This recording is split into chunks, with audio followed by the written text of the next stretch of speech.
You ask Tiger to solve. This deals with linear equations with one unknown.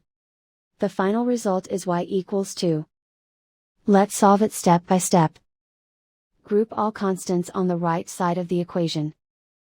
Add 1/8 to both sides. Combine the fractions. Combine the numerators. Reduce the zero numerator. Simplify the arithmetic.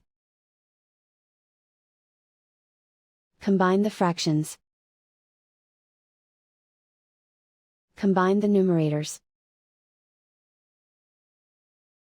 Simplify the fraction.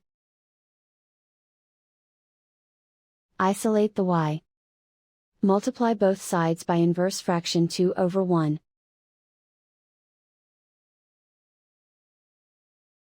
Group like terms. Multiply the coefficients. Simplify the fraction. Simplify the arithmetic. And so the final result is y equals 2.